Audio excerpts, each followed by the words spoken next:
നമ്മളെ കുട്ടിക്കാലത്ത് കളിച്ച കളികളൊക്കെ ഈ ഒരു ഏജിൽ ഇങ്ങനെ കളിക്കാം. നമുക്ക് ഇന്നത്തെ ക്ലാസ്സിലേക്ക് പോകാം. അപ്പോ നമ്മൾ പാരന്റിങ്ങിന്റെ പ്രധാനപ്പെട്ട ഒരുപാട് കാര്യങ്ങൾ പരിചയപ്പെട്ടു.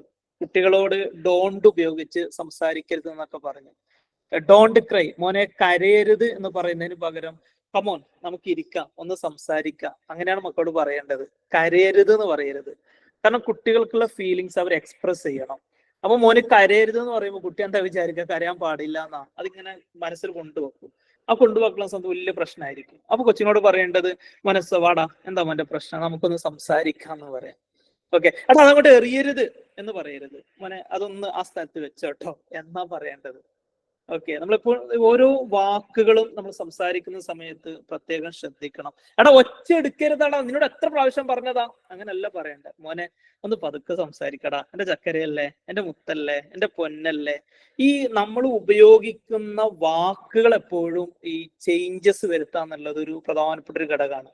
ഓക്കെ, അതേപോലെ മോനോട് നീ എന്തിനടാ കരയണത് എന്ന് പറയുന്നതിന് പകരം മോനിക്ക് നല്ല സങ്കടം ഉണ്ടല്ലേ, ഒത്തിരി മാനസികമായിട്ട് തകർന്നു പോയല്ലടാ എന്ന രീതിയിൽ ഒരു എമ്പതി ആയിട്ട് മാറാം. അതായത് മോന്റെ ഇമോഷൻസിൽ ഞാനും പങ്കാളി ആകുന്നു എന്ന് പറയുന്ന ഒരു എമ്പതി. ജീവിതത്തിൽ വേണ്ടത് സിമ്പതി അല്ല. ഇപ്പോ നിങ്ങളെ ഫ്രണ്ട്സിനെ വിളിച്ചോട്ടോ, നിങ്ങൾ ബെസ്റ്റ് ഫ്രണ്ടാണ്, നിങ്ങൾ എല്ലാ കാര്യങ്ങളും പറയും.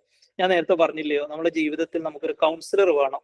അപ്പോ ലൈഫില് നമ്മളെ ഇഷ്ടപ്പെടാൻ വേണ്ടിയിട്ട് നമുക്കൊരു കൗൺസിലർ വേണം എന്നൊക്കെ പറയുന്നത്. അപ്പോൾ നിങ്ങളൊരു ബെസ്റ്റ് ഫ്രണ്ട് എന്ന് പറയുന്നത് നിങ്ങൾ എല്ലാ വിഷയങ്ങളും ഷെയർ ചെയ്യാനും പറയാനും പറ്റിയ ഒരാളായിരിക്കും കേട്ടോ. അപ്പോ നിങ്ങളെ ഫ്രണ്ടിനെ വിളിച്ച് നിങ്ങളെ സങ്കടമൊക്കെ പറയുന്ന സമയത്ത് അവളും അങ്ങോട്ട് കരയാൻ തുടങ്ങി. ആരാട് ഇത് പറയാ. കൗൺസിലേഴ്സ് ഒരിക്കലും ഈ സങ്കടത്തിലേക്ക് പോകരുതെന്നാ. കുറെ സങ്കടങ്ങൾ കേൾക്കുന്ന സമയത്ത് കൗൺസിലേഴ്സിന് എമ്പതിയിലേക്ക് പോവാം, സിമ്പതി ആവരുത്. സിമ്പതി എന്ന് വെച്ച് കഴിഞ്ഞാല് നമ്മളിപ്പോ എന്താ ചെയ്യാ, ഒരാളെ സങ്കടത്തിന്റെ ഭാഗമായി മാറുക. അത് വലിയ പ്രശ്നമാണത്. നമ്മളെ ജീവിതം അങ്ങോട്ട് നഷ്ടപ്പെട്ടു പോകും.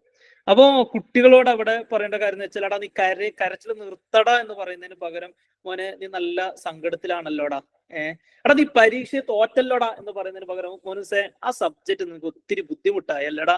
ഈ രൂപത്തിൽ നമ്മുടെ കമ്മ്യൂണിക്കേഷൻ സ്റ്റൈൽ മാറ്റാം. Are you here? ഞാൻ ഈ പറയുന്നതൊക്കെ മനസ്സിലാവുന്നുണ്ടോ? ഡോണ്ട് ഉപയോഗിച്ച് സംസാരിക്കുന്ന വിഷയങ്ങള് ഓക്കെ നമ്മൾ എന്ത് ചെയ്യും, അതിനെ മാറ്റിയിട്ട് ഒരു ഡു ടോക്കിങ്ങിലേക്ക് പോവുക എന്നുള്ളതാണ്. ഈ രൂപത്തിലൊക്കെ ഒരു കമ്മ്യൂണിക്കേഷൻ ഒക്കെ കൊണ്ടുവരുമ്പോൾ അൽഹംദുലില്ലാ ഞാനൊരു ബെസ്റ്റ് പാരന്റ് ആയിട്ട് മാറും, ഒരു സംശയമില്ല. അതേപോലെ തന്നെ ഞാൻ നേരത്തെ പറഞ്ഞിരുന്നു, നമ്മളെ കുട്ടികളെ വളർത്തുന്ന ഒരു ശൈലി എന്ന് വെച്ചാല് ഈ കയ്യിൽ ഒരു ജീവിയെ വെക്കണത് പോലെയാ. ജീവി നന്നായിട്ടൊന്ന് പ്രസ് ചെയ്ത് കൊടുത്തു കഴിഞ്ഞാൽ ഈ ജീവി അങ്ങോട്ട് ചത്തുപോകും, ശരിയല്ലേ? ജീവനെ വെറുതെ വിട്ട് കഴിഞ്ഞാലോ അതിങ്ങനെ പറന്നു പോകും. അതേപോലെയാ മക്കളെ വല്ലാത്ത സ്ട്രിക്റ്റ് ആക്കാനും പാടില്ല, വല്ലാത്ത ഫ്രീ ആക്കി വിടാനും പാടില്ല. ഒരു മിഡിലായിട്ട് എൻ്റെ മക്കളെ പിടിച്ചു നിർത്തണം.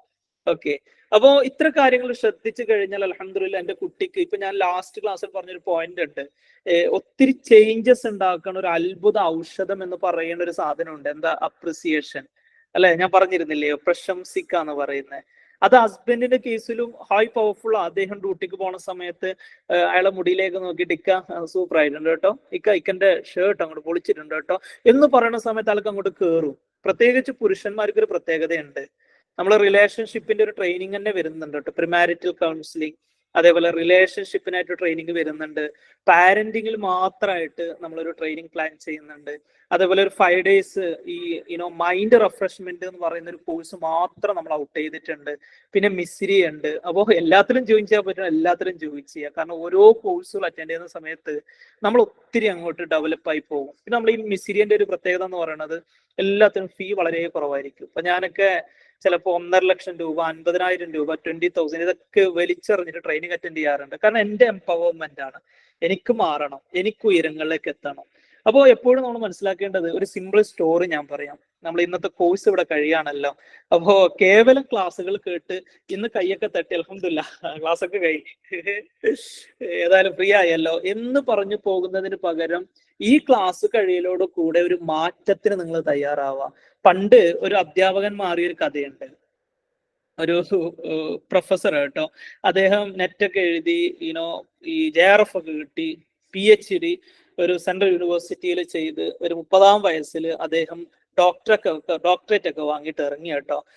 അങ്ങനെ അദ്ദേഹം ഒരുപാട് പഠിച്ചു, ഒരുപാട് പ്രൊഫസേഴ്സിന്റെ അടുത്തും ടീച്ചേഴ്സിന്റെ അടുത്തൊക്കെ ഒത്തിരി പഠിച്ചു കഴിഞ്ഞിട്ട് അയാൾ തീരുമാനിച്ചു, ഇൻഷാ അല്ലാഹ് എനിക്ക് ഈ ലോകം മൊത്തം ഒന്ന് മാറ്റണം.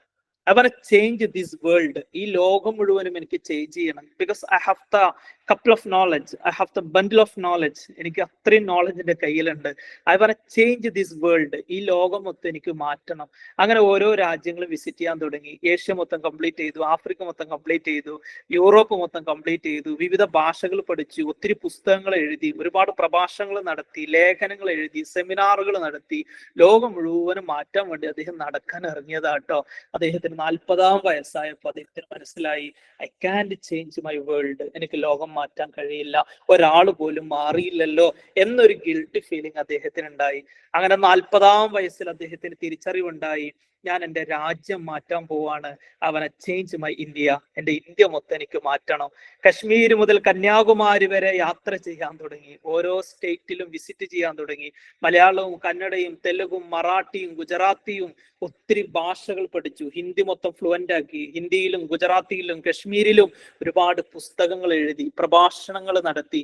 50 വയസ്സായി അദ്ദേഹത്തിന്. 10 വർഷമായപ്പോ അദ്ദേഹത്തിന് മനസ്സിലായി, I can change my country. എൻ്റെ രാജ്യം എനിക്ക് മാറ്റാൻ കഴിയില്ല എന്നുള്ള ഒരു തിരിച്ചറിവ് അദ്ദേഹത്തിന് ഉണ്ടായി. അപ്പോഴേക്കും അദ്ദേഹത്തിന്റെ പ്രായം 50 വയസ്സാണ്. 50 വയസ്സായപ്പോൾ അദ്ദേഹം തീരുമാനിച്ചു, I want change my Kerala, God's own country. കേരളത്തെ മൊത്തം എനിക്ക് മാറ്റണം. ട്രിവാൻഡ്രം മുതൽ കാസർഗോഡ് വരെ യാത്ര ചെയ്യാൻ തുടങ്ങി.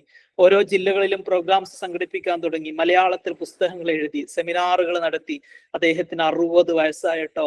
10 വർഷം കഴിഞ്ഞപ്പോൾ അദ്ദേഹത്തിന്റെ തിരിച്ചറിവുണ്ടായി, I can't change my Kerala. കേരളത്തിന് എനിക്ക് മാറ്റാൻ കഴിയില്ല. 60-ാം വയസ്സിലാണ് അദ്ദേഹത്തിന് തിരിച്ചറിവുണ്ടാവുന്നത്, എൻ്റെ നാട് മാറ്റണം, എൻ്റെ വീട് മാറ്റണം. അങ്ങനെ വീട്ടുകാരെ മാറ്റാൻ തുടങ്ങി, നാട്ടുകാരെ മാറ്റാൻ തുടങ്ങി. നാട്ടിൽ തന്നെ കൂടി പല പ്രവർത്തനത്തിലൊക്കെ ഏർപ്പെട്ടു. 70 വയസ്സായി അദ്ദേഹത്തിന് മനസ്സിലായി, I can't change my locality, I can't change my family.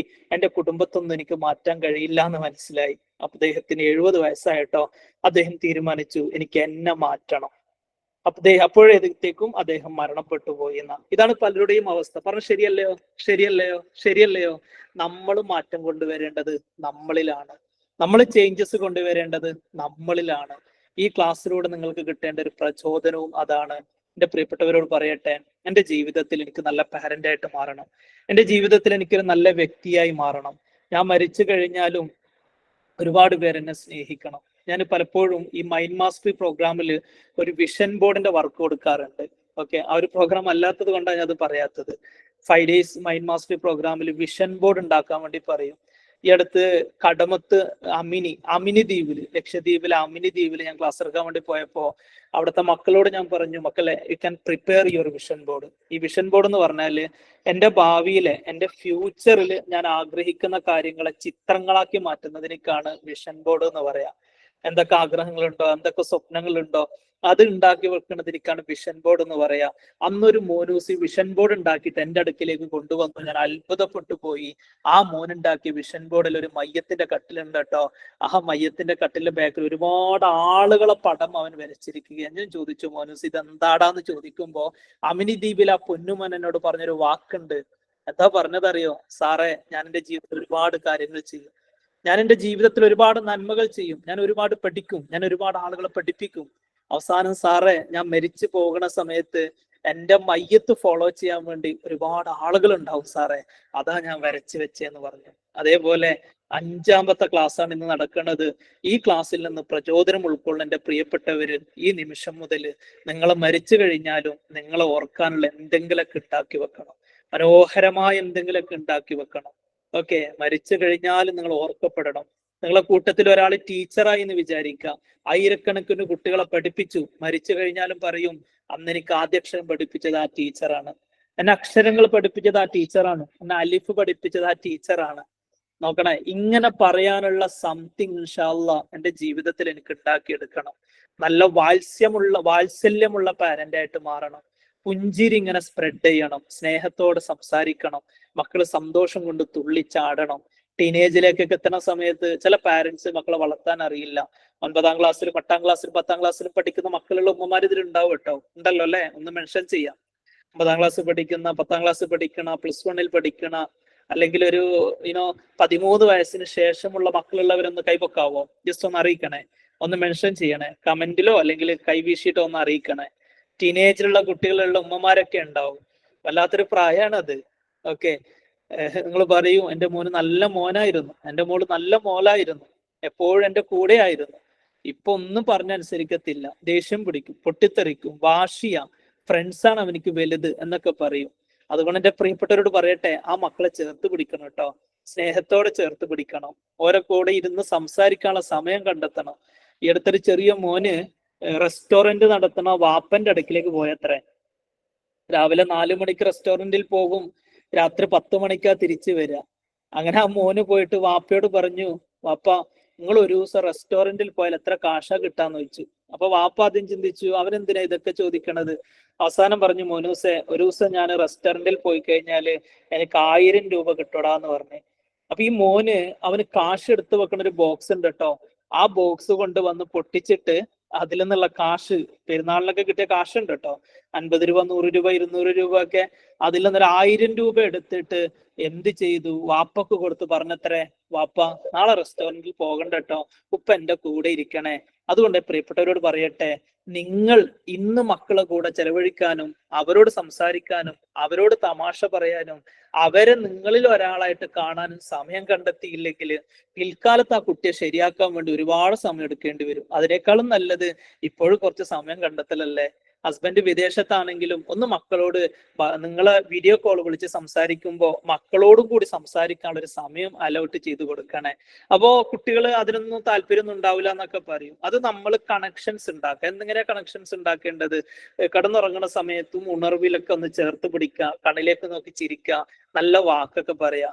ഈ 13 വയസ്സ് മുതൽ അതേപോലെ തന്നെ 19 വയസ്സ് വരെയുള്ള മക്കളുടെ പ്രത്യേകത എന്ന് വെച്ചാൽ, ഞാൻ നല്ലൊരു എക്സാമ്പിൾ പറയാം. ഇപ്പോ ഏകദേശം ഒരു 14-15 വയസ്സൊക്കെ ആകുമ്പോൾ ചെറിയ മീശൊക്കെ വരും കേട്ടോ. അപ്പൊ മോൻ ഇങ്ങനെ മിററിലേക്ക് നോക്കുമ്പോൾ വാപ്പന്റെ ഒരു കമന്റ് ഉണ്ടാവും, എടാ നിന്റെ മീശൊക്കെ അങ്ങോട്ട് വലുതായല്ലോടാ, നീ അങ്ങോട്ട് വലിയ മോനായല്ലോടാ എന്നൊക്കെ പറയുമ്പോൾ അവന് ഭയങ്കര എക്സൈറ്റഡ് ആവും. പിന്നെ വാപ്പനോട് ചോദിക്കണമൊന്നുമില്ല, കാറിന്റെ ചാവി എടുത്തിട്ട് അറ്റ പോക്കങ്ങോട്ട് പോകും. അതിങ്ങനെ കേട്ട് കഴിഞ്ഞാൽ അങ്ങനെയാണല്ലോ. അങ്ങനെ തിരിച്ചു വന്ന് ഉമ്മി ഇപ്പിയും എന്തോ കാര്യം ഡിസ്കസ് ചെയ്തുകൊണ്ടിരിക്കുക. അപ്പൊ അവനൊരു കസേര എടുത്തിട്ട് വാപ്പന്റെ മുമ്പിലെ കൂടെ ഇരുന്നിട്ട് ഇവന്റെ സിസ്റ്റർ മകളെ കല്യാണവുമായി ബന്ധപ്പെട്ട ഒരു ഡിസ്കഷനിലാണ് ഉപ്പിയും ഉമ്മിയും. ഇവൻ കസേര എടുത്ത് കാലിന് മേൽ കാലും വെച്ചിട്ട് നമുക്ക് വരുന്നവർക്കൊക്കെ ഫ്രൈഡ് ചിക്കനോ എന്ന് പറഞ്ഞപ്പോ വാപ്പ ഒരൊറ്റ നോട്ടം, നിനക്കെന്താ വലിയ ആളെടുത്ത കാര്യം. അപ്പൊ ഇവർക്ക് കംപ്ലീറ്റ് കൺഫ്യൂഷൻ ആയി. നേരത്തെ പറഞ്ഞ മീശ വലിയ ആള്, ഇപ്പൊ ഞാൻ ചെറിയ കുട്ടി, ആക്ച്വലി ഞാൻ ചെറുതാണോ വലുതാണോ? ചെറിയ കുട്ടികൾ കളിക്കുന്ന സ്ഥലത്ത് പോയാൽ ഈടാ നീ എന്താടാ വലിയ ആളെ ചെറിയ മക്കളെ എടുത്തെന്ന് പറഞ്ഞിട്ട് അവിടെ നിന്ന് ഓടിക്കൂ. അപ്പൊ ഈ കുട്ടികൾക്ക് ഒരു സ്വൈര്യം ഉണ്ടാവില്ല. പിന്നെ ഇവനക്ക് ആകെയുള്ള ഫ്രണ്ട്സുകളായിരിക്കും, ഓരോ ലോകത്തേക്ക് അങ്ങോട്ട് പോകും. അതുകൊണ്ട് നിങ്ങൾ എന്താ ചെയ്യേണ്ടത് അറിയോ? ഇങ്ങനെയുള്ള പ്രായത്തിലുള്ള മക്കളുള്ള ഉമ്മമാര് ശ്രദ്ധിക്കുക, ഓരോന്ന് പൊക്കി സംസാരിക്കുക. ഇപ്പൊ പൊതുവെ പറയാറുണ്ട്, പുരുഷന്മാര് ഈ മെയിൽ സൈക്കോളജിയിൽ പറയുന്നൊരു ഘടകമുണ്ട്, ഈ പുരുഷന്മാര് പവറാണ് ആഗ്രഹിക്കുക. അതായത് പുരുഷന്മാർ എപ്പോഴും പൊക്കണം എന്ന് എപ്പോഴും ആഗ്രഹിക്കുന്നവരാ. അത് പുരുഷന്മാരുടെ ഒരു പ്രത്യേകതയാണ്. വില്യം ജെയിംസ് പറഞ്ഞല്ലോ, ഒരു മനുഷ്യന്റെ ഏറ്റവും വലിയൊരു ആഗ്രഹം എന്ന് പറയുന്നത് പ്രശംസയാണ്. അത് മെയിലും ഫീമെയിലും നോക്കുകയാണെങ്കിൽ പുരുഷന്മാർക്ക് പൊതുവെ ഒന്ന് വലുതാവല് ഒരു താല്പര്യമുള്ള ഒരു കാര്യമാണ്. നിങ്ങൾ ഹസ്ബൻഡിനെ ഒന്ന് ജസ്റ്റ് ഒന്ന് നോക്കിയേ, പിന്നെ ഒന്ന് പരീക്ഷിച്ച് നോക്കിയാൽ മതി, ഒന്ന് പൊക്കി അടിച്ചാൽ മതി. ഇപ്പൊ നമ്മളെ ഈ മലപ്പുറം ഭാഷയെ പറഞ്ഞാല് മൂച്ചിമ്മ കയറ്റാന്നാ പറയാ. ഓക്കെ, ഹസ്ബൻഡിനെ ഒന്ന് പൊക്കി അങ്ങോട്ട് വെക്കുക. പലപ്പോഴും എന്താ സംഭവിക്കണമെന്ന് വെച്ച് കഴിഞ്ഞാല്, ഇപ്പൊ നിങ്ങളെ കൂട്ടത്തില് പിന്നെ മുബഷിറ തസ്നിന്റെ ഹസ്ബൻഡ് വന്നിട്ട് മുബഷിറിനോട് പറഞ്ഞു, മുബു പള്ളിന്റെ മഹല്ല് കമ്മിറ്റിന്റെ മീറ്റിംഗ് കഴിഞ്ഞട്ടോ, ഞാൻ പള്ളി സെക്രട്ടറിയാ എന്ന് പറഞ്ഞു കഴിഞ്ഞാല് മുബഷിർ ചിലപ്പോ പറയേ, നിങ്ങളോ പള്ളി സെക്രട്ടറിയോ, എന്നാ മഹലിന്റെ കാര്യം കഷ്ട എന്ന് പറഞ്ഞു കഴിഞ്ഞാൽ അങ്ങോട്ട് ഡൗൺ ആയി പോകും. അപ്പൊ അവിടെ പറയേണ്ടത്, മാഷാല്ലാ എന്റെ ഇക്ക സെക്രട്ടറി ആയോ, ഞാൻ ഒരുപാട് ആഗ്രഹിച്ചതാ എന്നിങ്ങനെ പൊക്കി പറഞ്ഞു കഴിഞ്ഞാല് അയാൾക്കത് മതി. അത് തന്നെയാണ് ഈ ആൺകുട്ടികളിൽ ചെയ്യേണ്ടത്. മനസ്സിലാക്കണേ, ആൺകുട്ടികളിൽ അതാ ചെയ്യണ്ടേ. അവരൊന്ന് പൊക്കിയടിക്കുക.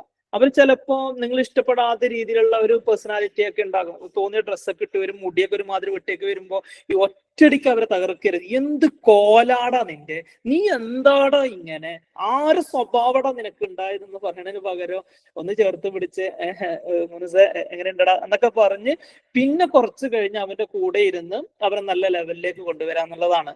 അല്ലാതെ ഈ ഒറ്റടിക്ക് പൊട്ടിത്തെറിക്കുന്ന ഒരു ശൈലി ഉണ്ടാവരുത്. ഇനി നേരെ ഈ പെൺമക്കളിലേക്ക് വരികയാണെങ്കിൽ അവിടെ നമുക്ക് വേണ്ടത് എന്താ അറിയോ? നല്ല കെയറിങ് കൊടുക്കുക. ഇപ്പോ നിങ്ങളോട് ചോദിച്ചു കഴിഞ്ഞാൽ നിങ്ങൾ പറയൂ, ഹസ്ബൻഡ് ഇല്ലെന്ന് ഏറ്റവും കൂടുതൽ കിട്ടണമെന്ന് ആഗ്രഹിക്കുന്ന കാര്യം എന്താന്ന് വെച്ച് കഴിഞ്ഞാൽ ഒറ്റയടിക്ക് നിങ്ങൾ പറയും കെയറിങ് എന്നാ, എന്നെ ചേർത്ത് പിടിക്കണം.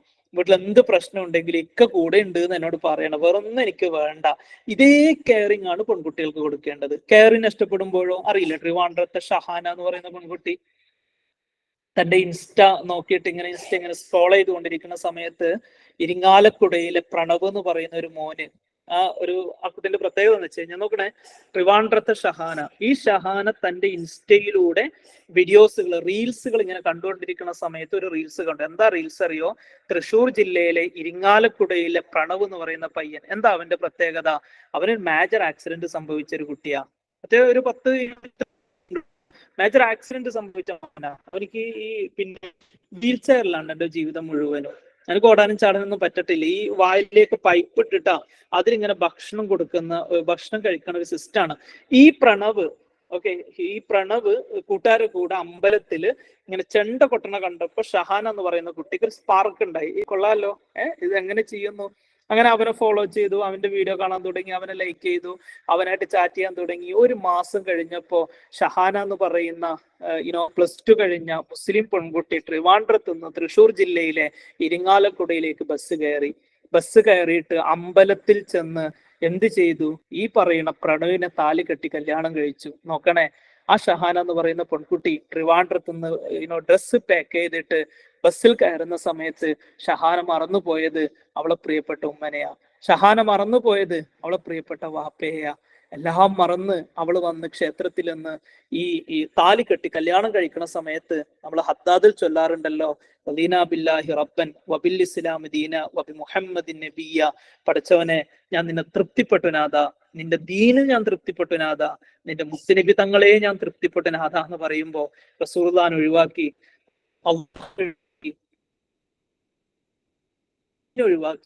ആ പ്രണവിനെ കല്യാണം കഴിച്ച ഷഹാന ഈ അടുത്ത പ്രണവ് മരണപ്പെട്ടു പോയി. അവളിപ്പോഴും പ്രണവിന്റെ വീട്ടിൽ കഴിയുക, എല്ലാം നഷ്ടങ്ങളായിട്ട്. ഇത് ഞാനിവിടെ പറയാൻ കാരണം, ഇൻഷാ അല്ലാഹ് എന്റെ മോള്, നിങ്ങൾ പെൺമക്കൾ ഉണ്ടെങ്കിൽ ആ മക്കളെ ഒന്ന് സ്നേഹിക്കണേ, ആ മക്കളെ ഒന്ന് ചേർത്ത് പിടിക്കണേ, ആ മക്കളെ ഒന്ന് കെയർ ചെയ്യണേ.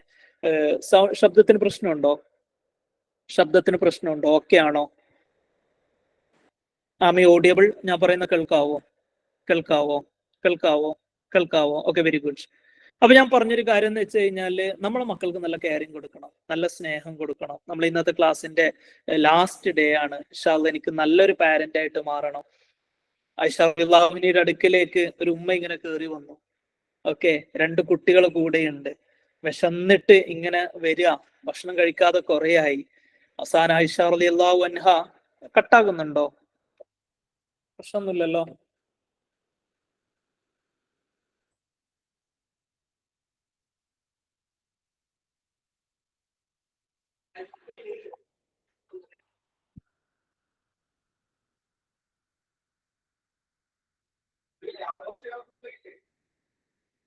കേൾക്കുന്നുണ്ടോ? ഞാൻ പറഞ്ഞത് കേൾക്കുന്നുണ്ടോ?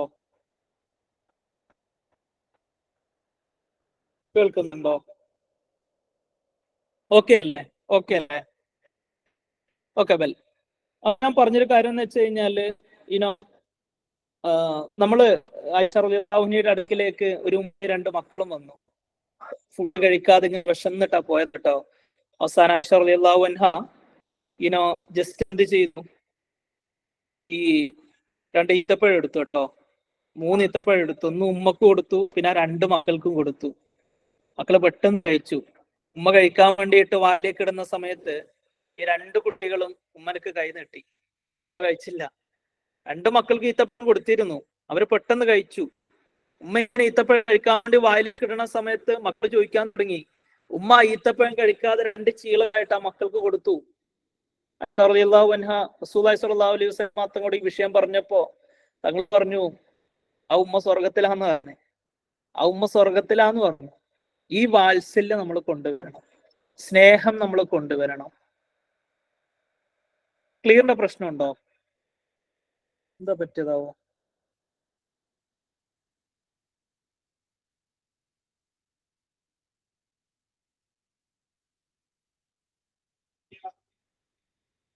ഇപ്പൊ ഓക്കെ ആണോ? ഞാൻ പറയുന്നത് കേൾക്കുന്നുണ്ടോ? ഈ ചെറിയ ക്ലിയർ കുറഞ്ഞ സമയത്ത് നിങ്ങൾ മെസ്സേജ് ചെയ്താൽ ഇതാവും കേട്ടോ. ക്ലിയർ ആണോ ഞാൻ പറയണത്? ഓക്കെ ആണോ? ഓക്കെ ആണോ? ചെറിയ ക്ലാരിറ്റി പ്രശ്നമാക്കണ്ട കേട്ടോ. ഓക്കെ വെൽ, കുറച്ച് നെറ്റ്വർക്ക് ഉള്ള സ്ഥലത്ത് ഇരിക്കുക. ഇവിടെ അത്യാവശ്യം കുഴപ്പമില്ലാതെ നെറ്റ്വർക്ക് ഉണ്ട് കേട്ടോ. ഓക്കെ.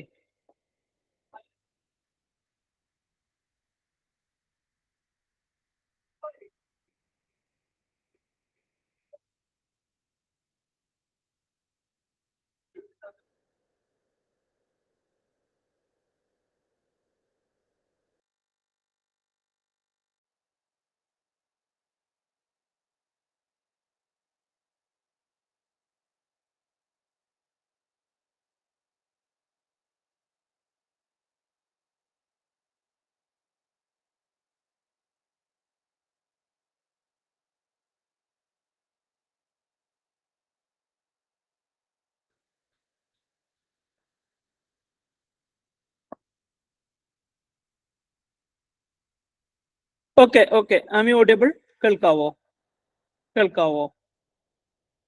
ഒന്ന് കമന്റ് ചെയ്യണേ. Okay, very good. അപ്പോ ആയിഷ റളിയല്ലാഹുവിന്റെ അടുക്കിലേക്ക് ഉമ്മ വന്നു.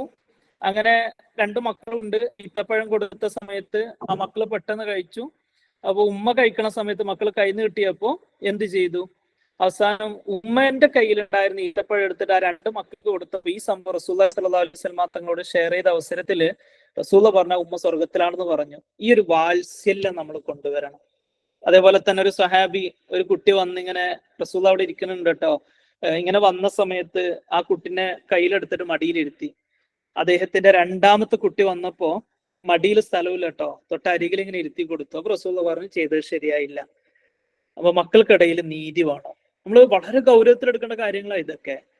ഓക്കെ, ഞാൻ എൻ്റെ ഇന്നത്തെ സെഷന്റെ അവസാന ഭാഗത്തേക്ക് ഞാൻ കിടക്കുകയാണ്. എനിക്കൊന്ന് നന്നാവണം, എനിക്കൊന്നൊരു മാറ്റം കൊണ്ടുവരണം. ഇപ്പോൾ നമ്മൾ മനസ്സിലാക്കേണ്ടത് ഗ്രാറ്റിറ്റ്യൂഡ് ജേണൽ എന്ന് പറയുന്ന ഒരു സംഭവം നിങ്ങൾക്ക് ഉണ്ടാക്കാം. ഇന്ന് മുതൽ ഒരു പുസ്തകം എടുത്തിട്ട് അള്ളാഹുവിന്റെ ബ്ലെസ്സിങ്സ് ഇങ്ങനെ എഴുതി വെക്കുക. കുറെ എഴുതേണ്ട ആവശ്യമൊന്നുമില്ല. 2 or 3 അനുഗ്രഹങ്ങൾ ഡെയിലി ഇങ്ങനെ എഴുതാം. ഓക്കെ, നമ്മളിപ്പോഴും പടച്ചോന്റെ അനുഗ്രഹങ്ങൾ ഇങ്ങനെ എഴുതാം. അപ്പോൾ തന്നെ നമ്മൾ നന്നാവും, മൈൻഡ് ഫ്രീ ആവും. രാവിലെ എഴുന്നേൽക്കാൻ കഴിഞ്ഞല്ലോ, അൽഹംദുലില്ലാ എനിക്ക് എഴുന്നേൽക്കാൻ കഴിഞ്ഞല്ലോ, ശുദ്ധവായു ശ്വസിക്കാൻ കഴിയുന്നുണ്ടല്ലോ എനിക്ക്. ഇങ്ങനെ ഓരോന്ന് എനിക്ക് ഫുഡിന് ടേസ്റ്റ് ഉണ്ടല്ലോ, നാവിന് ടേസ്റ്റ് ഉണ്ടല്ലോ, വാഷ്റൂമിൽ പോയി കഴിഞ്ഞാൽ എനിക്ക് മൂത്രിക്കാൻ കഴിഞ്ഞല്ലോ എന്നൊക്കെ പറഞ്ഞിട്ട് ഈ പടച്ചോന്റെ അനുഗ്രഹങ്ങൾ 3 or 4 അനുഗ്രഹങ്ങൾ ജസ്റ്റ് ഇങ്ങനെ എഴുതി വെക്കുക. നിങ്ങൾ ഒരു നിമിഷം ഓർത്ത് നോക്കി, ഇന്നലെ രാത്രി ഉറങ്ങിയവർ എത്ര പേരുണ്ട്? ഇന്നലെ രാത്രി ഉറങ്ങിയവർ എത്ര പേരുണ്ട്? എല്ലാവരും കിടന്നുറങ്ങിയില്ലേ ഇന്നലെ രാത്രി? നിങ്ങൾ ഉറങ്ങണ സമയത്തും ഉറങ്ങാത്തൊരു ഹൃദയം നിങ്ങൾക്ക് ഉണ്ടായിരുന്നു, ശരിയല്ലേ? ഇവിടെ ഒന്ന് കൈവച്ച് നോക്കിയ ഹാർട്ട് ബീറ്റിന്റെ ഒരു ഫീലിംഗ് ഉണ്ട്. എന്നാ ഈ ഹാർട്ട് ബീറ്റിംഗ് തുടങ്ങിയത്? ഉമ്മയുടെ ഗർഭപാത്രത്തിൽ കിടക്കുന്ന സമയത്താ. എത്ര വയസ്സായി ഇപ്പോഴ്? 10, 25, 27, 28, 30 വയസ്സായില്ലേ? 35 വയസ്സായില്ലേ? ഒരു മിനിറ്റ്, ഒരു സെക്കൻഡ് പോലും റെസ്റ്റ് എടുക്കാതെ നിങ്ങളെ ഹാർട്ട് ബീറ്റ് തുടരുന്നില്ലേ? ഇത് ആരാ ഈ അനുഗ്രഹം നൽകിയത്? പടച്ചോനല്ലേ. അൽഹംദുലില്ലാഹ്. എന്താ തിരിച്ചു കൊടുത്തത്? ഒന്നും തിരിച്ചു കൊടുത്തിട്ടില്ല. എത്ര അനുഗ്രഹങ്ങൾ എന്റെ പടച്ചോൻ എനിക്ക് നൽകിയത്. കണ്ണിന് കാഴ്ചയില്ലെങ്കിലോ, കേൾവി ശക്തി ഇല്ലെങ്കിലോ, സംസാരശേഷി ഇല്ലെങ്കിലോ, എന്റെ ശരീരത്തിന്റെ അകത്തുള്ള ലിവറിന് എന്തെങ്കിലുമൊക്കെ പറ്റിയാലോ, കിഡ്നിക്ക് എന്തെങ്കിലുമൊക്കെ പറ്റിയാലോ, അപ്പോഴെന്റെ പടച്ചോൻ എനിക്ക് ഓർമ്മ വരിക. ഒരു നിമിഷം ഓർത്തു നോക്കിയേ, ഇത്രയും അനുഗ്രഹങ്ങൾ അള്ളാഹു നൽകിയിട്ട് എന്താ നിങ്ങൾ തിരിച്ചു കൊടുത്തത്? എത്ര നിസ്കാരം കള ആയിട്ടുണ്ട്, എത്ര ഹറാമുകൾ ചെയ്തിട്ടുണ്ട്, എത്ര മോശത്തരം ചെയ്തിട്ടുണ്ട്. എന്നിട്ട് പടച്ചോൻ നിങ്ങൾക്ക് ശുദ്ധവായു നൽകണില്ലേ? പടച്ചോൻ നിങ്ങൾക്ക് ശുദ്ധ വെള്ളം നൽകണില്ലേ? പടച്ചോൻ നിങ്ങൾ താമസിക്കുന്ന വീടിന് ഇതുവരെ ഒരു ഭൂചലനം ഇല്ലാതെ നിങ്ങളെ സംരക്ഷിക്കണില്ലേ? ഇന്നലെ രാത്രി കിടന്നുറങ്ങുന്ന സമയത്ത് നിങ്ങളെ 2 ചെവിക്ക് ഹോൾസ് ഉണ്ടായിരുന്നില്ലേ? നിങ്ങളെ 2 മൂക്കിന് ഹോൾസ് ഉണ്ടായിരുന്നില്ലേ? എന്നിട്ട് എന്തൊരു ജീവി പോലും കയറാത്തത്? ആരത് തടഞ്ഞു വെച്ചത്? അബോധാവസ്ഥയിലായിട്ട് ഞാൻ കിടന്നുറങ്ങണ സമയത്ത് എന്റെ ചെവിന്റെ ഉള്ളിൽ ഒരു ജീവി പോയാൽ എന്റെ അവസ്ഥ എന്തായിരിക്കും? ആ ജീവി പോയിട്ടില്ലല്ലോ, ആരത് തടഞ്ഞു വെച്ചത്? മൂക്കിന്റെ അകത്തേക്ക് എന്റെ ഒന്നും പോവാത്തത് അത് എന്റെ പടച്ചോൻ തടഞ്ഞു വെച്ചതാ. എന്നിട്ട് 5 വക്ത് നിസ്കാരം കൃത്യമായി നിസ്കരിക്കുന്നുണ്ടോ എന്ന് സ്വയം ചോദിച്ചു നോക്കിയേ. കല്യാണ സമയത്തൊക്കെ എത്ര നിസ്കാരം കഥ ആയിട്ടുണ്ട്. ഫംഗ്ഷൻ നടക്കുന്ന സമയത്ത് എത്ര നിസ്കാരം കഥ ആയിട്ടുണ്ട്. എത്ര മോശത്തരം നമ്മൾ ചെയ്യുന്നുണ്ട്. പണ്ഡിതൻ പറഞ്ഞതുപോലെ മൂത്തു കബലം തമൂത്തു, നിങ്ങൾ മരിക്കണതിന് മുമ്പ് മരിച്ചേക്കുക. നമ്മൾ എപ്പോഴും മനസ്സിലാക്കേണ്ട ഒരു കാര്യം അതാ, മരിക്കണതിന് മുമ്പ് മരിച്ചേക്കുക. ജലസ് വേണ്ട, അസൂയ വേണ്ട, അഹങ്കാരം വേണ്ട. രാത്രി കടന്നുറങ്ങിയത് എവിടെയാ? വയനാട്ടിലാ. പിറ്റേ ദിവസം എവിടെന്നാ മയ്യത്ത് കിട്ടിയത്? മലപ്പുറത്തുനിന്നാ. ആരെടുത്തു കൊണ്ടുപോണത്? വേറെ ആരോ ഒരാളാ. എനിക്ക് ഒന്നുമില്ല. ഈ മനുഷ്യൻ, ഈ ഞാൻ എന്തിനാണ് അഹങ്കരിക്കണത്? ഞാൻ എന്തിനാ മറ്റുള്ളവരുടെ അസൂയ, എന്തിനാ എനിക്ക് അഹംഭാവം? എന്റെ കയ്യിൽ ഒന്നുമില്ല, എനിക്ക് പരലോകത്തെങ്കിലും വിജയിക്കണം. എന്റെ പടച്ചോൻ നൽകിയ അനുഗ്രഹങ്ങൾ ഓരോ നിമിഷം ഇങ്ങനെ ഓർത്ത് നിങ്ങളെ ഒരു നിമിഷം എല്ലാവരും ഒന്ന് കണ്ണ് ക്ലോസ് ചെയ്തേ. ഒരു നിമിഷം എല്ലാവരും കമന്റ് ബോക്സിലേക്ക് ശ്രദ്ധിക്കാതെ ഒരു നിമിഷം എല്ലാവരും കണ്ണ് ക്ലോസ് ചെയ്തേ. പടച്ചോൻ നൽകിയ അനുഗ്രഹങ്ങൾ മനസ്സിലേക്ക് ഒന്ന് കൊണ്ടുവന്നേ. തല മുതൽ കാല് വരെയുള്ള അവയവങ്ങളിലേക്ക് ഒന്ന് ശ്രദ്ധിച്ചേ. കണ്ണിന് കാഴ്ചയില്ലേ? അൽഹംദുലില്ലാഹ്. ഞാൻ പറയുന്ന സമയത്ത് നിങ്ങൾ അൽഹംദുലില്ലാഹ് പറയാ. കേൾവി ശക്തിയില്ലേ? അൽഹംദുലില്ലാഹ്. ഹൃദയം ഇടിപ്പ് തുടരുന്നില്ലേ? ഭക്ഷണം കഴിക്കാൻ കഴിയണില്ലേ? ഓടാൻ കഴിയുന്നുണ്ട്, ചാടാൻ കഴിയുന്നുണ്ട്, നാവിന് ടേസ്റ്റ് ഉണ്ട്, മഴയും വെയിലും കൊള്ളാത്ത വീട് എനിക്കുണ്ട്, എനിക്ക് ഒരുപാട് പഠിക്കാൻ കഴിഞ്ഞിട്ടുണ്ട്, റസൂലുള്ളാഹി സ്വല്ലല്ലാഹു അലൈഹി വസല്ലം മാത്രമാണ് ഉമ്മത്തീങ്ങളിൽ ഞാൻ പെട്ടിട്ടുണ്ട്. ഇതൊക്കെ പറയുമ്പോ നിങ്ങൾ അൽഹംദുലില്ലാഹ് പറയാ.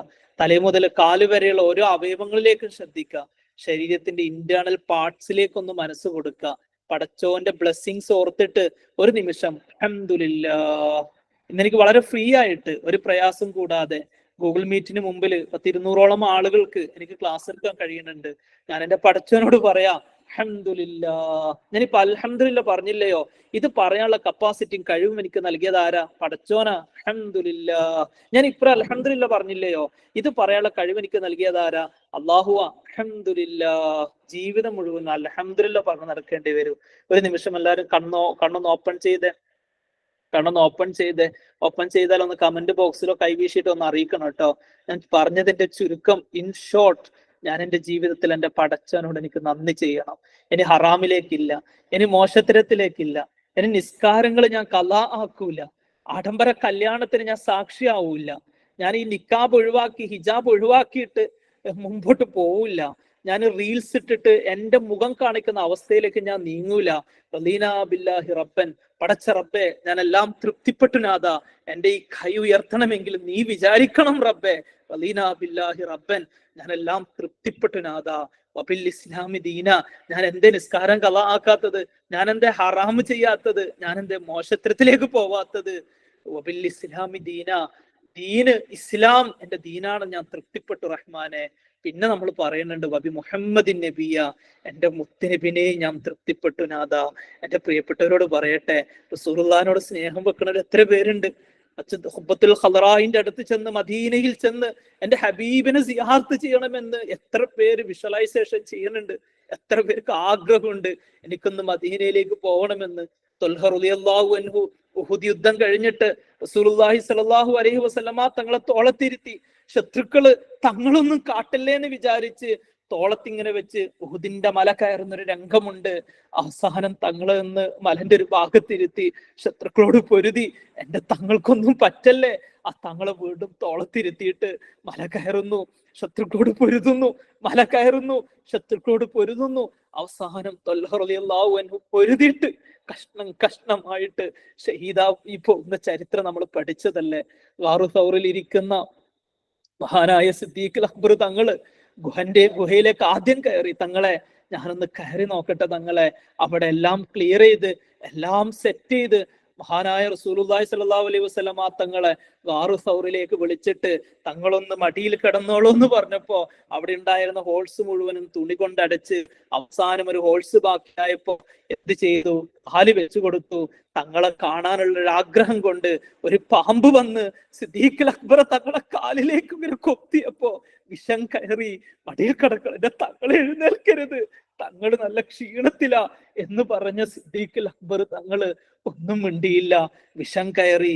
മഹാനായ സിദ്ദീഖുൽ അക്ബർ തങ്ങളെ കണ്ണുനീര് റസൂലുള്ളാഹിന്റെ ശറഫാക്കപ്പെട്ട ശരീരത്തിലേക്ക് നെറ്റി വീണപ്പോ തങ്ങളിങ്ങനെ കണ്ണു തുറന്ന്, എന്താ സിദ്ദീഖെ പറ്റിയത്, എന്താ സിദ്ദീഖെ പറയാത്തത് പറഞ്ഞപ്പോ, എന്റെ പ്രിയപ്പെട്ടവരെ, എന്ത് സ്നേഹായിരുന്നു ആ സിദ്ദീഖുൽ അക്ബർ തങ്ങൾക്ക്, എന്ത് സ്നേഹായിരുന്നു. റസൂലുള്ളാഹി രോഗശൈലിയിൽ കിടക്കുമ്പോ സ്വഹാബത്തിന് ഇമാമ് നിൽക്കുന്നത് നബി തങ്ങളാ. നബി തങ്ങൾ ഉണ്ടെങ്കിൽ ആരും ഇമാമ് നിൽക്കൂല. ഒരു ദിവസം ആയിഷ റളിയല്ലാഹു അൻഹ പറഞ്ഞു സിദ്ദീഖ് തങ്ങളോട്, നിങ്ങളോട് ഇമാമ് നിൽക്കാൻ പറഞ്ഞിട്ടുണ്ട് കേട്ടോ. സിദ്ദീഖ് തങ്ങൾ റെഡിയായില്ല. പിന്നെയും പറഞ്ഞു, നിങ്ങളോട് ഇമാമ് നിൽക്കാൻ പറഞ്ഞിട്ടുണ്ട് കേട്ടോ. സിദ്ദീഖുൽ അക്ബർ തങ്ങൾ റെഡിയായില്ല. അവസാനം റെഡിയായി, സ്വഹാബത്തിന് ഇമാമായിട്ട് നിൽക്കുകയാ. മഹാനായ റസൂലുള്ളാഹി സ്വല്ലല്ലാഹു അലൈഹി വസല്ലമ തങ്ങൾ രോഗശയ്യയിലാണ്. രോഗം അല്പം മാറിയപ്പോ, പനി അല്പം കുറഞ്ഞപ്പോ റസൂലുള്ള പള്ളിയിലേക്ക് ഇങ്ങനെ വരുന്നുണ്ട് കേട്ടോ. ഇങ്ങനെ സിദ്ദീഖുൽ അക്ബർ തങ്ങൾ ഇങ്ങനെ ഇമാമായി നിൽക്കണ സമയത്ത് റസൂലുള്ളാന്റെ വരവിങ്ങനെ കണ്ടപ്പോ സിദ്ദീഖുൽ അക്ബർ തങ്ങളൊന്ന് ഇങ്ങനെ ബാക്കടിച്ചു. തങ്ങൾ ഇങ്ങനെ കൈ കാണിച്ചു, സിദ്ദീഖെ ബാക്ക് വരരുത്, ഇമാമ് നിന്നോളൂ. അങ്ങനെ കൈ കാണിച്ചപ്പോ വീണ്ടും ബാക്കടിച്ചു. അപ്പോഴും റസൂല കൈ കാണിച്ചു, സിദ്ദീഖെ അവിടെ നിൽക്കൂ, ഇമാമ് നിൽക്കൂ. അപ്പോഴിങ്ങനെ കൈ കാണിച്ചു സിദ്ദീഖുൽ അക്ബർ തങ്ങൾ ബാക്കിലേക്ക് വന്നു. അവസാനം റസൂല ഇമാമായി നിൽക്കേണ്ടി വന്ന് നിസ്കാരമൊക്കെ കഴിഞ്ഞപ്പോ റസൂല ചോദിക്കുന്നുണ്ട്, ഞാൻ പറഞ്ഞിട്ടില്ല സിദ്ദീഖെ ബാക്ക് വരരുത്. അപ്പൊ സിദ്ദീഖുൽ അക്ബർ തങ്ങൾ പറയാ, എന്റെ റസൂലുള്ള വന്നാൽ എനിക്ക് അങ്ങനെ നിൽക്കാൻ കഴിയില്ല തങ്ങളെ. എന്തൊരു റെസ്പെക്റ്റാ, എന്തൊരു സ്നേഹ, എന്തൊരു അദബ. ആ സിദ്ദീഖുൽ അക്ബർ തങ്ങളെ ഒരു ചെറിയൊരു അംശം പോലും നമുക്ക് ആവേണ്ടേ. ഉമർ ഇബ്നുൽ ഖത്താബ് തങ്ങളെ ഒരു ചെറിയൊരു ഭാഗം പോലും നമുക്ക് ആവേണ്ടേ. ആ റസൂലുള്ളാഹി സ്വല്ലല്ലാഹു അലൈഹി വസല്ലം ആ തങ്ങളെ സ്വപ്നം കാണണം, ആ തങ്ങളെ സിയാറത്ത് ചെയ്യണം. നാളെ മഹ്ശറയില് നമ്മളെല്ലാവരും നഫ്സി നഫ്സി എന്ന് പറയും.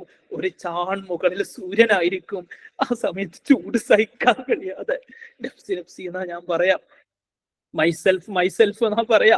എന്റെ ഭാര്യനെ ഞാൻ നോക്കണില്ല, എന്റെ ഉമ്മ എന്നെ നോക്കണില്ല, എന്റെ വാപ്പ എന്നെ നോക്കണില്ല, എന്റെ മക്കൾ എന്നെ നോക്കണില്ല, ഞാൻ എന്റെ മക്കളെ നോക്കണില്ല. ഞാൻ പറയണത് നഫ്സി നഫ്സി എന്നാ, നിങ്ങളും പറയണത് നഫ്സി നഫ്സി എന്നാ.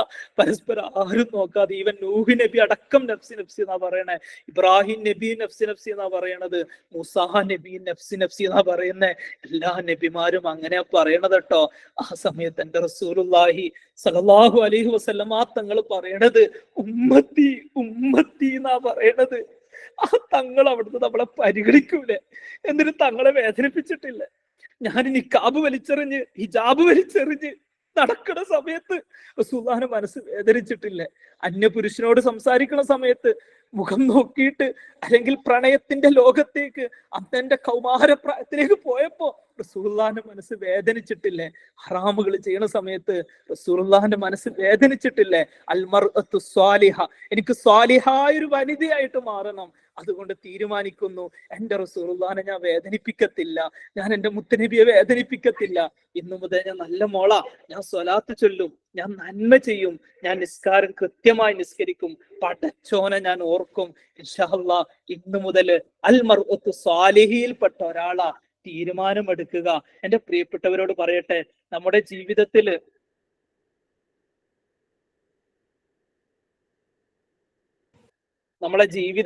നമ്മൾ ഏറ്റവും കൂടുതൽ നന്ദി ചെയ്യേണ്ടത് അള്ളാഹുവിനോടാ.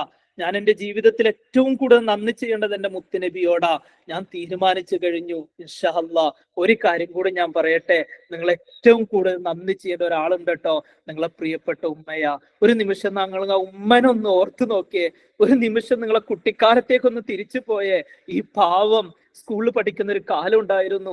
കഴിഞ്ഞ വർഷം സെപ്റ്റംബർ 5-ാം തീയതി വൈകുന്നേരം 5 മണിക്ക് എന്റെ കൂട്ടുകാരൻ വിളിച്ച് എന്നോട് ചോദിച്ചു, കാരണം സെപ്റ്റംബർ 5-ാം തീയതി ടീച്ചേഴ്സ് ഡേ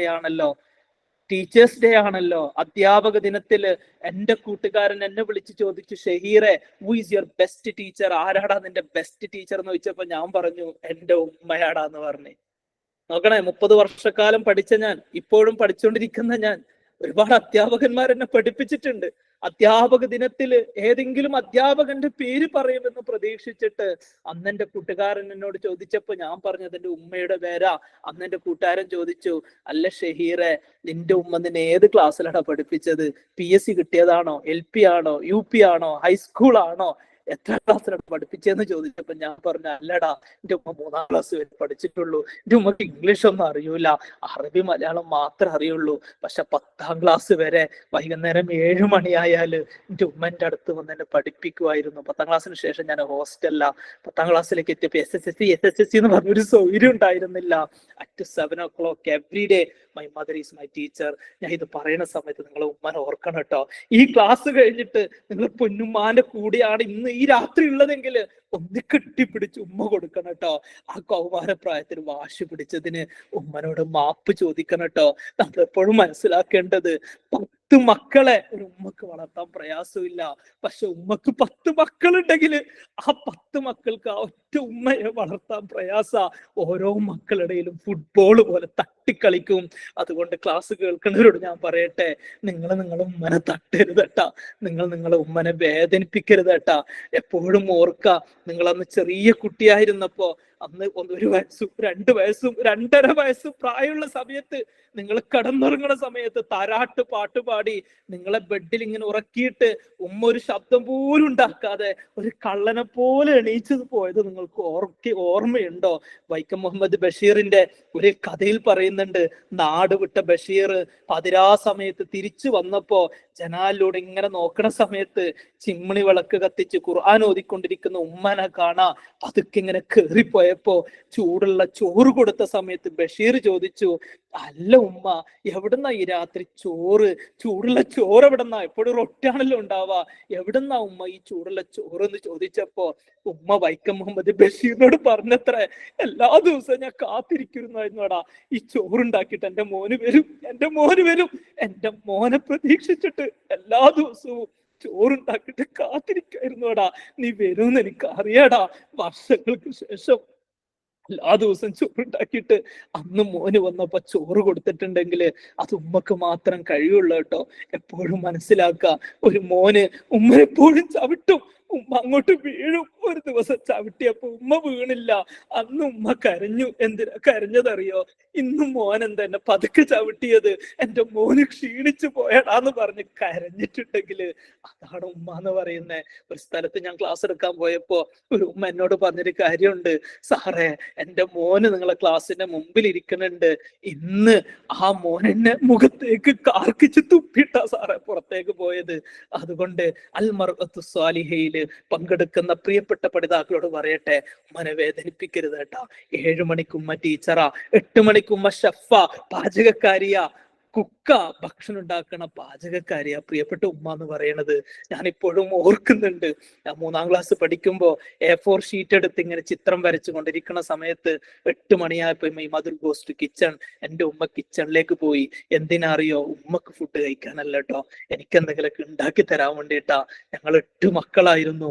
പേപ്പറിൽ ഇങ്ങനെ ചിത്രം വരച്ചു കൊണ്ടിരിക്കുന്ന സമയത്ത് എന്റെ പ്രിയപ്പെട്ട ഉമ്മ എന്നെ വിളിച്ചു, മോനെ വായോ വല്ലതും കഴിക്കടാന്ന് പറഞ്ഞിട്ട്. അന്ന് എനിക്ക് പക്വതയില്ല, 3-ാം ക്ലാസ്സിലാ പഠിക്കണത്.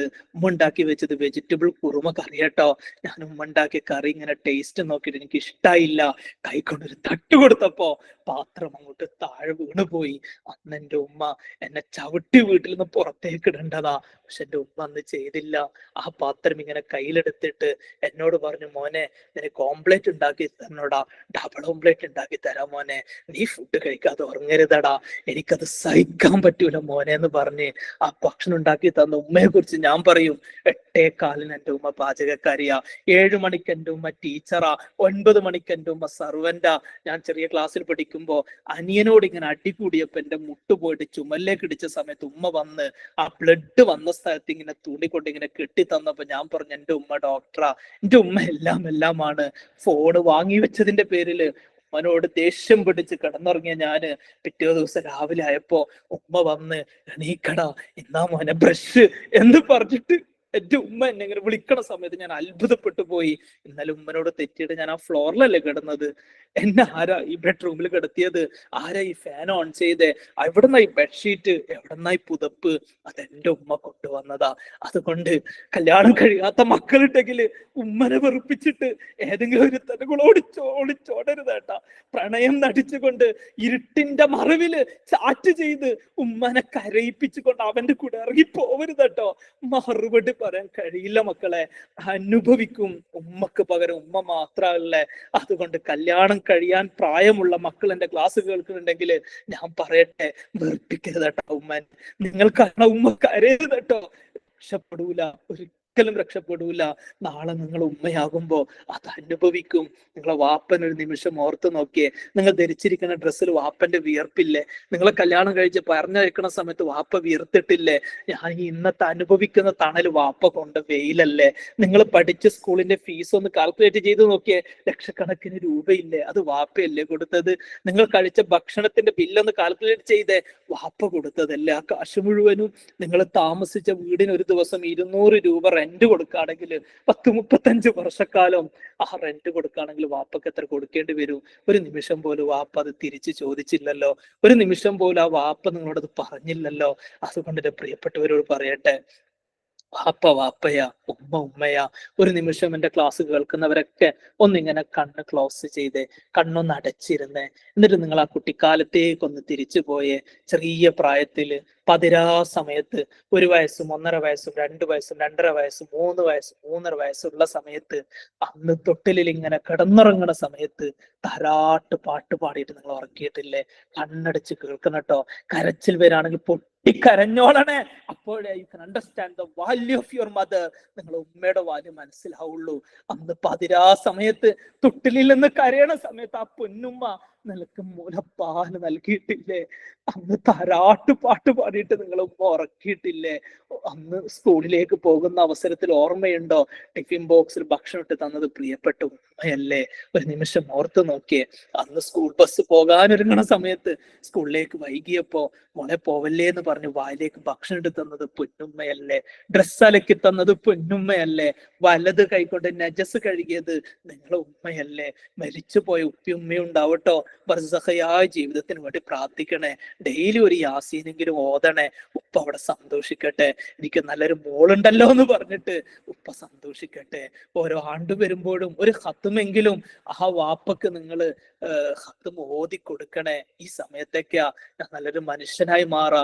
എൻ്റെ ഉമ്മയുടെ വയറ്റിൽ കിടക്കണതിന്റെ ആ 3 മാസം 4 മാസം ഉമ്മ കഴിക്കണ ഭക്ഷണം വമിറ്റ് ചെയ്തു പോയിരുന്നില്ലേ? അന്ന് വയറ്റിലേക്ക് കൈവച്ചിട്ട് എൻ്റെ ഉമ്മക്കൊന്നും പറ്റല്ലേ എന്ന് പ്രാർത്ഥിച്ചിട്ടില്ലേ? 6-ാം മാസവും 7-ാം മാസവും മലർന്നു കിടക്കാനോ ചെരിഞ്ഞു കിടക്കാനോ ഓടാനോ ചാടാനോ ഉമ്മക്ക് കഴിഞ്ഞിട്ടില്ലല്ലോ. അന്ന് വയറ്റിലേക്ക് കൈവച്ചിട്ട് എൻ്റെ കൊച്ചിനൊന്നും പറ്റല്ലേ എന്ന് പറഞ്ഞ് പ്രാർത്ഥിച്ചിട്ടില്ലേ? 8-ാം മാസത്തില് വയറിന് അനക്കം ഫീൽ ചെയ്തില്ലെങ്കിൽ അല്ലോ എൻ്റെ കുട്ടി എന്താ അനങ്ങാത്തതെന്ന് വിചാരിച്ചിട്ട് ആശങ്കപ്പെട്ടിട്ടില്ലേ? അവസാനം മരണവേദന സഹിച്ചിട്ടല്ല ഉമ്മ നിങ്ങളെ പ്രസവിച്ചത്. അതൊക്കെ ഇങ്ങനെ ഓർക്ക.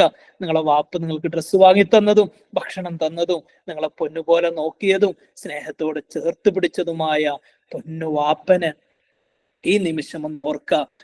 വാപ്പിയമ്മമാർക്ക് മരിച്ചു പോയവർ അള്ളാഹുവേ ബർസഖിയായ ജീവിതം നീ വിജയിപ്പിച്ചു കൊടുക്കണേ അല്ലാ. അവർക്ക് സ്വർഗം കൊടുക്കണേ അല്ലാ. നന്മകൾ ചെയ്യുക, ഇബാദത്തുകൾ ചെയ്യുക, അവർക്ക് വേണ്ടി പ്രാർത്ഥിക്കുക. ഇൻഷാ അല്ലാ. നമ്മളെപ്പോഴും മനസ്സിലാക്കണം, നമ്മൾ ഒരിക്കലും പറയിപ്പിക്കുന്നവരാവരുത്. നമ്മളെ കോഴ്സിന്റെ ലക്ഷ്യം, നമ്മളെ കോഴ്സിന്റെ ടൈറ്റിൽ അൽ മർഅത്തു സ്വാലിഹ എന്നുള്ളതാ. ഒരു സ്വാലിഹത്തായ വനിതയെ ഉണ്ടാക്കുക എന്നുള്ളതാ. ഈ 5 ദിവസത്തെ ക്ലാസ് കിട്ടിയപ്പോ ആ ഒരു ലക്ഷ്യത്തിലേക്ക് നിങ്ങൾ എത്തിയിട്ടുണ്ടാകുമെന്ന് വിചാരിക്കുന്നു. ഈ ക്ലാസ്സിൽ കിട്ടിയ പോസിറ്റീവ്സ് നിങ്ങൾ ഒരിക്കലും അതിനെ മാറ്റരുത് കേട്ടോ. ആ പോസിറ്റീവ്സ് തന്നെ നിലനിർത്തി ഇൻഷാ അള്ളാ ഇനിയുള്ള കാലം എനിക്ക് നല്ലൊരാളായിട്ട് ജീവിക്കണം. അതേപോലെ നിങ്ങളുടെ ജീവിതത്തിൽ നിങ്ങളെ കൂടെ നിൽക്കുന്ന, നിങ്ങളെ സപ്പോർട്ട് ചെയ്യുന്ന, നിങ്ങളെ ചേർത്ത് പിടിക്കുന്ന നിങ്ങളെ ഹസ്ബൻഡിനെ ഒരു നിമിഷം ഓർത്തു നോക്കിയേ. ആരെന്ത് പറഞ്ഞാലും, ആരെന്നെ എങ്ങോട്ട് വലിച്ചെറിഞ്ഞാലും എപ്പോഴും എൻ്റെ കൂടെ ഉണ്ട് എന്നുള്ളൊരു പ്രതീക്ഷയാണ് എൻ്റെ പ്രിയപ്പെട്ട ഹസ്ബൻഡ്. എന്നെ കെയർ ചെയ്യുന്നു, എന്നെ സ്നേഹിക്കുന്നു. ഞാൻ എത്ര വാശി പിടിച്ചാലും, ഞാൻ എത്ര ദേഷ്യം പിടിച്ചാലും എന്റെ ഭർത്താവിനോടൊന്നും പറയൂല. ആ ഇക്കൻ എന്റെ ജീവിതത്തിൽ കിട്ടിയതിന് അൽഹംദുലില്ലാഹ്. ആ ഭർത്താവിനോടുള്ള നന്ദി മനസ്സിലേക്ക് ഇങ്ങനെ കൊണ്ടുവരാ. ആ ഭർത്താവിനോട് എന്തെങ്കിലും മോശത്തരം ചെയ്തിട്ടുണ്ടെങ്കിൽ ഒന്ന് മാപ്പ് ചോദിക്കുക. ഇക്ക ഇങ്ങനെ ജോലി കഴിഞ്ഞ് കയറി വരുമ്പോ ഇക്കാന്റെ മുഖത്തേക്ക് നോക്കിയിട്ട് ഞാൻ പുഞ്ചിരിക്കും. ആ പുഞ്ചിരിക്കുന്ന സ്ത്രീയാണ് അത്രേ സ്വാലിഹത്തായ ഭാര്യ. അതിന് പെടണം കേട്ടോ. അതേപോലെ നമ്മുടെ പ്രിയപ്പെട്ട മക്കള് ഉമ്മയുടെ പോസിറ്റീവ് കണ്ടിട്ട് ആ മക്കള് വളരണം. വൈകുന്നേരമായി കഴിഞ്ഞാല് മഗ്‌രിബായി കഴിഞ്ഞാല് മൊബൈൽ ഫോണൊക്കെ മാറ്റിവെച്ച് റീൽസ് ഒന്നും കാണാതെ ഫോണൊക്കെ വലിച്ചെറിഞ്ഞ് നിങ്ങൾ ഖുർആൻ ഓതുക, മൗലിദ് ചൊല്ലുക, കുട്ടികളെ പഠിപ്പിച്ചു കൊടുക്കുക, നിങ്ങളും പഠിക്കുക. ആ ഒരു സമയം നിങ്ങൾ ആ ഒരു ലെവലിലേക്ക് മാറ്റുക. അതേപോലെ തന്നെ നന്നായി പഠിക്കുക. ഇൻഷാ അല്ലാഹ് മിസ്സിരി അക്കാഡമിക്ക് കീഴിൽ മിസ്സിരിയ കോഴ്സ് ഉണ്ട്. അതിന്റെ 46th ബാച്ച് വിത്തിൻ 2 days കൊണ്ട് സ്റ്റാർട്ട് ചെയ്യും. ഈ ഒരു കോഴ്സിന് വേണ്ടി നമ്മൾ ജസ്റ്റ് ഒന്ന് മാറ്റി വെച്ചതാ. താല്പര്യമുള്ളവർക്ക് ജോയിൻ ചെയ്യാൻ വേണ്ടിയിട്ട് 2000 ആണ് കോഴ്സ് ഫീ വരുന്നത്. അതിന്റെ പ്രൊസീജിയർ എന്ന് പറയുന്നത് ആദ്യം തന്നെ ഫുൾ പേയ്മെന്റ് ക്ലിയർ ചെയ്യാന്നുള്ളതാ. കാരണം ഓൺലൈൻ കോഴ്സ് ആണല്ലോ. ഒരു വർഷത്തേക്കുള്ള ഫീ ആണ് 2000 എന്ന് പറയുന്നത്. അപ്പോ താല്പര്യമുള്ളവർ അതിൽ ജോയിൻ ചെയ്യുക. ഇൻഷാ അല്ലാഹ് അതിന്റെ കോൺവൊക്കേഷൻ പ്രോഗ്രാംസ് ഒക്കെ ഉണ്ടാകും. അപ്പൊ അങ്ങനെയുള്ള ഒരു വലിയൊരു അനുഭവമാണ് മിസ്സിരിയ എന്ന് പറയുന്നത്. നമ്മള് ഒത്തിരി ബാച്ചുകൾ കഴിഞ്ഞു. ഇപ്പൊ 32nd 31 വരെയുള്ള ബാച്ചുകൾ മിസിരിയ ബിരുദം വാങ്ങി അവർ പുറത്തിറങ്ങി. നെക്സ്റ്റ് 32 മുതൽ 37 വരെയുള്ള ബാച്ചിന്റെ കോൺവക്കേഷൻ ഇൻഷാല്ലാ വരും മാസങ്ങളിലൊക്കെ നടക്കും. അപ്പൊ 2 ദിവസം നിങ്ങൾക്ക് സമയമുണ്ട്. മിസിരിയിൽ ജോയിൻ ആഗ്രഹിക്കുന്നവര് ഇന്നോ നാളെയായിട്ട് അഡ്മിഷൻ എടുക്കുക. കാരണം അതിൽ കൊടുക്കുന്ന ക്ലാസ്സുകൾ അങ്ങനെയാ. നിങ്ങളെപ്പോഴും പോസിറ്റിവിറ്റി നിലനിർത്താൻ വേണ്ടി മിസിരിയ ഹെൽപ്പ് ചെയ്യും. നിങ്ങൾ എപ്പോഴും മക്കളെ നല്ല രീതിയിൽ വളർത്താനുള്ള പാരന്റിങ് ക്ലാസ്സുകൾ നൽകും, തഫ്സീർ ക്ലാസ്സുകൾ നൽകും, ബേസിക് ഇംഗ്ലീഷ് നൽകും. നല്ല ഒരു സ്ത്രീയായിട്ട് മാറാനുള്ള ഒരു വണ്ടർഫുൾ ഓപ്പർച്യൂണിറ്റിയാണ്. അതുകൊണ്ട് മിസ്സിരിയകളല്ലാത്തവരുടെ ക്ലാസ് കേൾക്കണവരുണ്ടെങ്കിൽ ഇൻഷാ അല്ലാഹ് നിങ്ങൾ ഇന്ന് നാളെയായിട്ട് മിസ്സിരിയൽ ജോയിൻ ചെയ്യുക. വിത്തിൻ 2 days കൊണ്ട് നമ്മൾ 46th ബാച്ച് സ്റ്റാർട്ട് ചെയ്യുന്നുണ്ട്. അപ്പൊ എനിവേ അഡ്മിഷൻ എടുക്കാൻ ആഗ്രഹിക്കുന്നുണ്ടെങ്കിൽ അങ്ങനെ എടുക്കുക. അതുപോലെ 5 days ഒരു മൈൻഡ് മാസ്റ്റർ മാത്രമായിട്ടുള്ള ഒരു പ്രോഗ്രാം ഉണ്ട്. പാരന്റിങ് ക്ലാസ്സും കാര്യങ്ങളൊക്കെ വരുന്നുണ്ട്. ഇൻഷാ അല്ലാഹ് അതിലൊക്കെ ജോയിൻ ചെയ്യുക. എപ്പോഴും നമ്മൾ മനസ്സിലാക്കേണ്ടത് മക്കളെ സ്നേഹിച്ച് മക്കളെ നിയന്ത്രിക്കേണ്ട സ്ഥലത്ത് നിയന്ത്രിച്ച് വളർത്തുന്ന ഒരു ഉമ്മയായിട്ട് മാറാം. മൈൻഡ് പ്രസന്റിലേക്ക് ഇങ്ങനെ കൊണ്ടുവരിക. അഹങ്കാരവും അഹംഭാവവും മോശത്തരവും ജീവിതത്തിൽ ഇങ്ങനെ മാറ്റി ഇൻഷാ അല്ലാഹ് പ്രസന്റിലായിട്ട് ജീവിക്കുക. ഇന്നലകളിൽ ഉണ്ടായ സങ്കടങ്ങൾ മുഴുവനും മറക്കുക. വേദനിപ്പിച്ചവർക്കൊക്കെ മാപ്പ് കൊടുക്കുക. നാളെ എന്താ സംഭവിക്കുന്നത് എനിക്കറിയില്ല, അതിലേക്ക് ഞാൻ എൻ്റെ മനസ്സ് കൊടുക്കണില്ല. ഇൻഷാ അല്ലാഹ് പ്രസന്റിലായിട്ട് എനിക്ക് ജീവിക്കണം.